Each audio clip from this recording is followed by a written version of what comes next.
I could stare straight into your soul.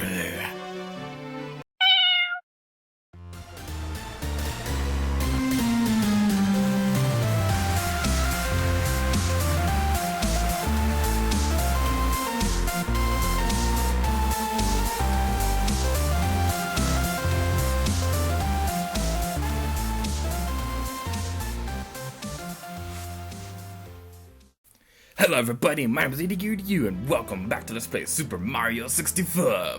Today we're going to be finishing off the Wet Dry World in post-commentary.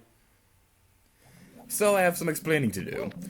With this video, I was trying to record over live commentary. I didn't like how it turned out. You guys know the drill by now. Whenever I do live commentary, it's usually because I didn't like how the regular commentary turned out. But anyway, something I have to explain right now is that you may notice that the power star counter is at 80 when it should be at 79. The reason for that is because I kind of messed up while recording because the level that we were supposed to do after this one, I kind of did that one accidentally before the one we're supposed to do next.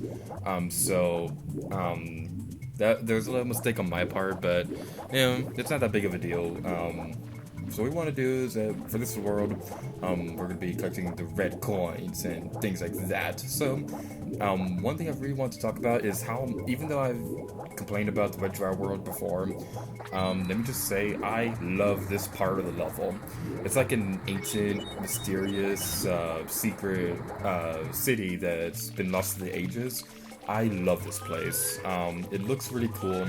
For some reason, it gives me like a Tomb Raider vibe, because in Tomb Raider, you, especially, it really reminds me of like the city of Vilcabamba from the first Tomb Raider game.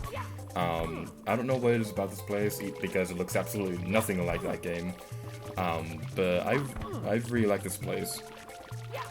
So the red coins in this place, one thing that's be worth mentioning is that the diamonds that control the water level from above this area, they are in this place as well. So you can change the water level from either at the very bottom or at the very top. One thing that's worth mentioning is that while you have the water level up, if you're swimming around, you will not be able to break the blocks while you're underwater.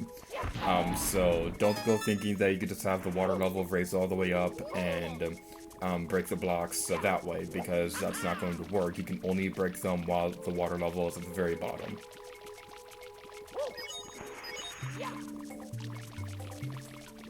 Next couple blocks over here that have the red coins in them, they can be a little bit of a pain to get across, because one thing that I really have to complain about this game, even though this is like one of the first 3D platforming games, and it is excusable for the camera to not be that great, I have to complain. The camera is not that great in this game. It gets stuck on walls a lot.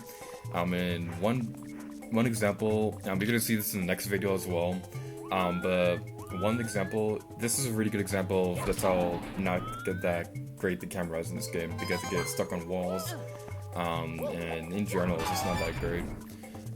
But it is excusable because this was like one of the very first 3D platforming games, and they haven't really figured out how the camera would work in this kind of game.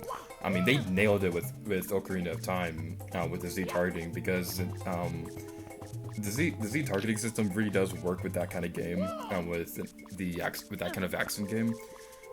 It really does work with that game. Now, that being said, I really am excited that Zelda U is going to have like a free roaming camera where you can like freely change it. That was in the Wind Waker HD. I'm not quite sure about the GameCube version, but it was in the Wii U version.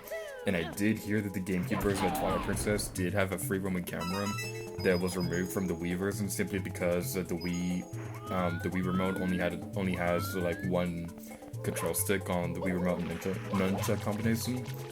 But Skyward Sword didn't have that. But anyway, the point is, the camera, this game is not that great. I got really sidetracked when I was trying to talk about that. Anyway, the one thing I really like about this part right here that I really like, even though it can be a bit of a pain to get on top of the pole, when Mario's trying to jump on top of it, he's all like, wah, wah, wah. It's like really funny, how the voice acting kind of glitches right there.